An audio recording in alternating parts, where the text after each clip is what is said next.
Hello and welcome back to the letter.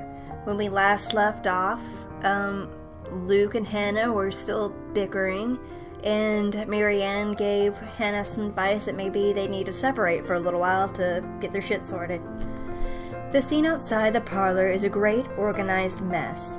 Aside from our own household help, we hired the service of the temp agency which provides staff for Wright Enterprise in the hospitality sector.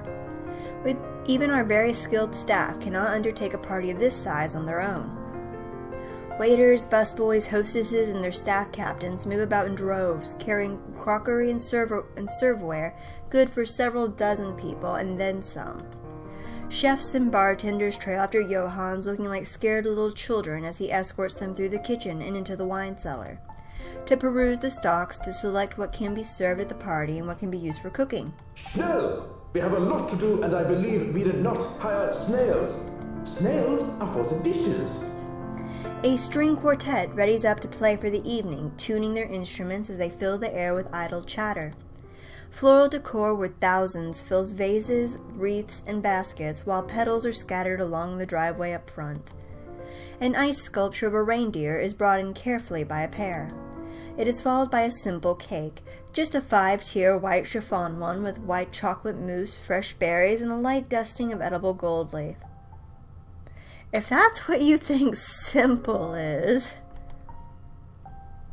But despite the fact that I told Marianne how I will attend to all of this, I find myself unable to focus or care for any of it. I still have our discussion running in my mind, and looking at all this, I only see Luke everywhere. These are all the grand things that Luke wanted to have for the party.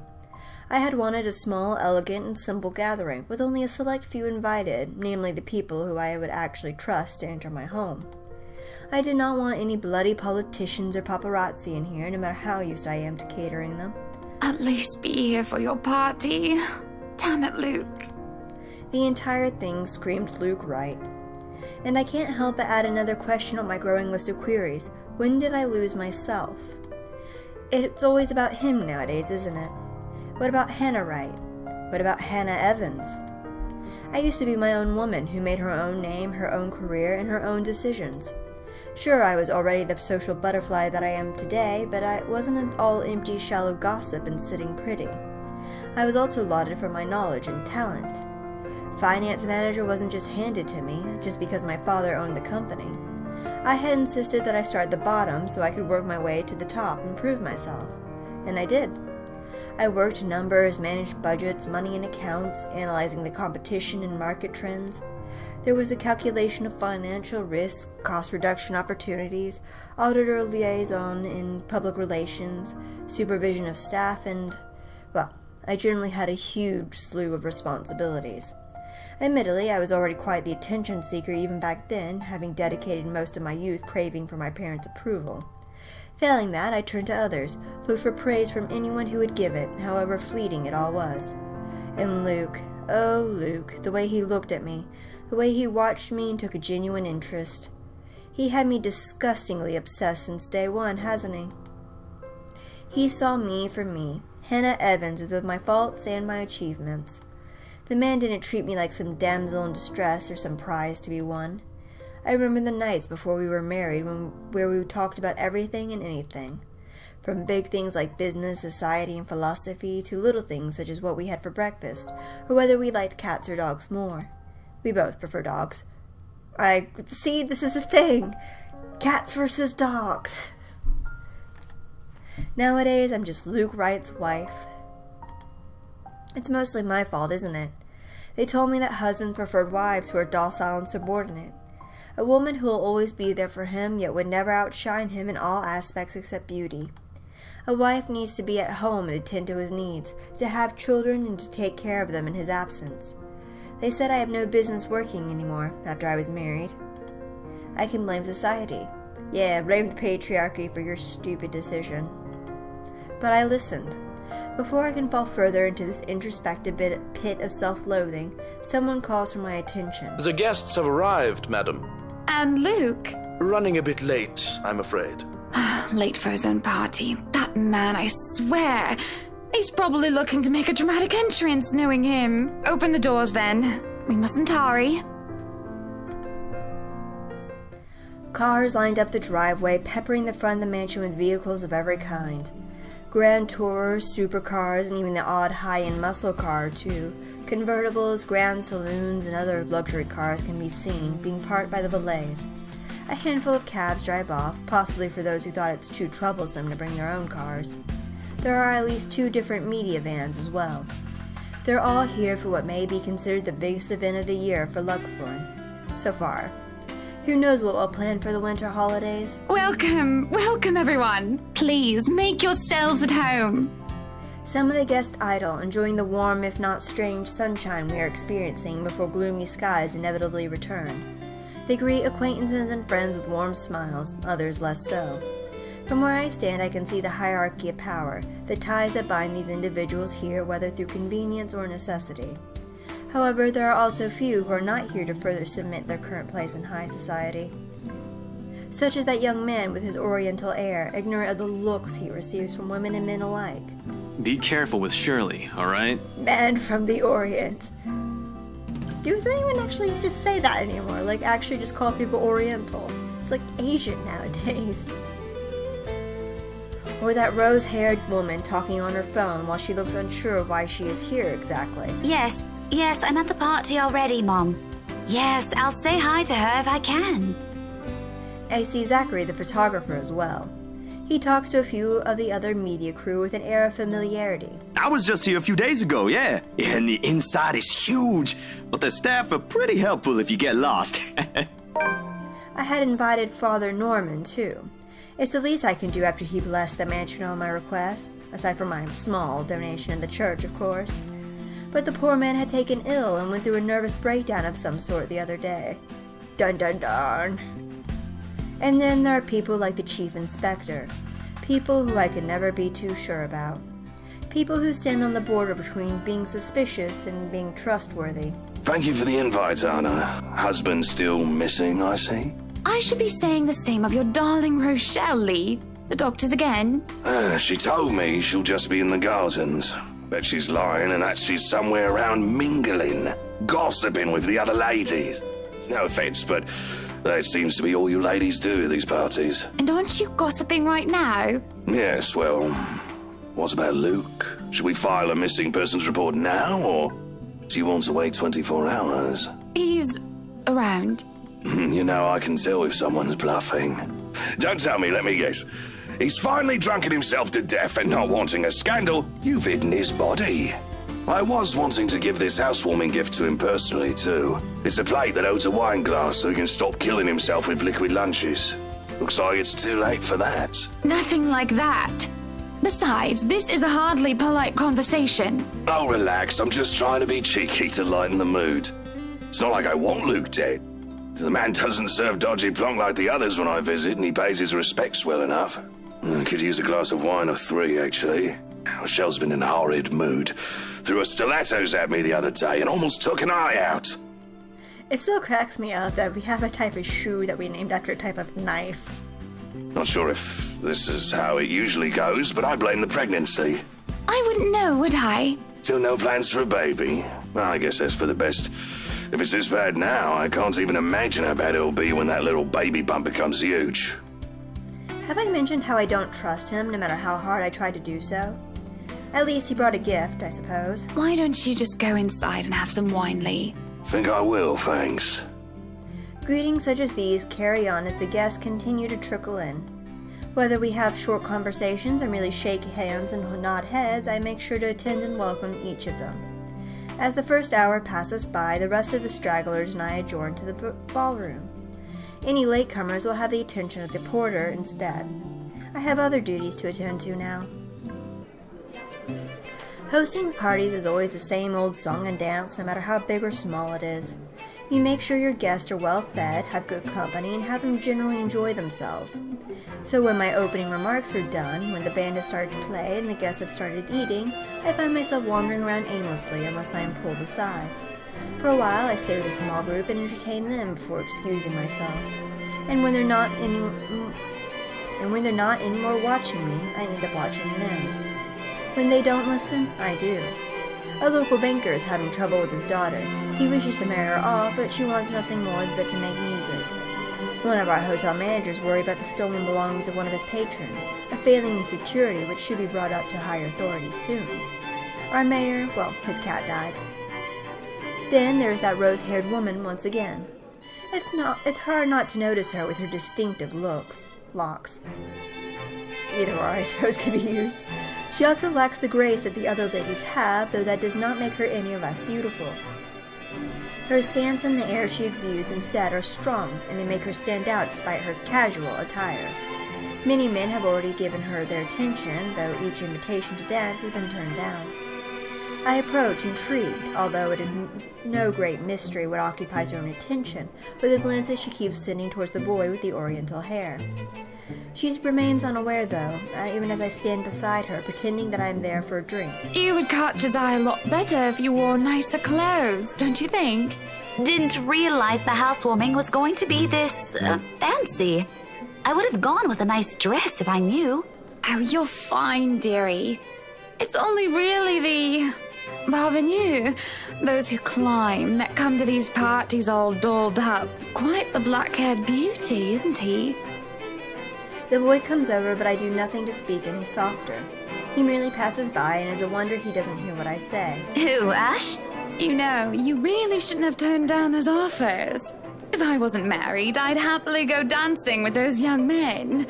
But you said a name. Ash. That's the exquisite lad you've been looking at all this time. I don't know him, and I'm the one hosting this party. That must mean you know each other. Is he your boyfriend, then? Because that would explain those rejections. In all my life, I have never seen a face grow red so fast. The shade of her hair didn't help as well.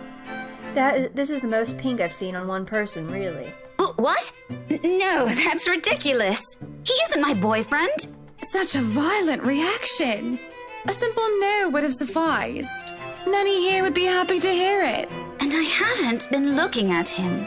That's right. You've been staring. Quite heatedly, in fact. Although I'm not sure if you look like you want to kiss him or kill him. It's more the latter currently. Just don't go murdering him on my property. I don't want to walk into a room and suddenly find a body there. I waver as I feel the burning of someone's stares.